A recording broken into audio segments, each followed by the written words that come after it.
ഐസിയുവിന് പ്രത്യേക ചാർജുകൾ ഈടാക്കാറുണ്ടോ? നിർബന്ധമായി ഐസിയുവിന് പ്രത്യേക ചാർജുകൾ തന്നെയാണ്.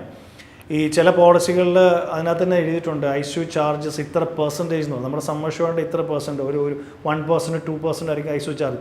ഒരു കാരണവശാലും ഐസിയു ചാർജുകളുള്ള പോളിസികൾ നിങ്ങൾ എടുക്കരുത്. കാര്യം ഈയിടെ എറണാകുളത്തുള്ളൊരു ഹോസ്പിറ്റലിൻ്റെ ഐസിയു ചാർജുകൾ ഞാൻ കേൾക്കാനിടയായി.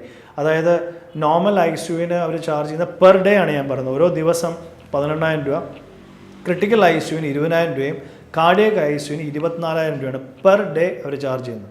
അപ്പോൾ ഐസിയുവിന് ലിമിറ്റേഷൻസ് ഉള്ള പോളിസി അല്ല. ഒരു 2% ചാർജ് ഉള്ള 2% ആണ് അവർ തരത്തുള്ളൂ. അപ്പോൾ 10 ലക്ഷം രൂപയുടെ പോളിസി എടുക്കുന്ന ഒരാൾക്ക് 2% എന്ന് പറഞ്ഞാൽ 20,000 രൂപ കിട്ടുള്ളൂ.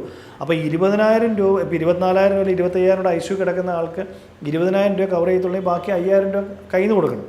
അപ്പോൾ ഇതിനൊന്നും ഞാൻ പറയുന്നത്, ഒരു പോളിസി എടുക്കുമ്പോൾ ഒന്നിനും സബ്ലിമിറ്റോ ക്യാപ്പിങ്ങോ ഇതുപോലുള്ള പോളിസികളൊന്നും തന്നെ പോയി ദയവ് ചെയ്ത് തല വെക്കരുത്. കാരണം വെച്ചാൽ ഇതെല്ലാം കസ്റ്റമേഴ്സ് ചെയ്തതിൻ്റെ കാരണം പ്രീമിയം കുറയ്ക്കാൻ വേണ്ടിയാണ് ഇങ്ങനെയുള്ള സബ്ലിമിറ്റ്സിന് ചൂസ് ചെയ്യുന്നത്.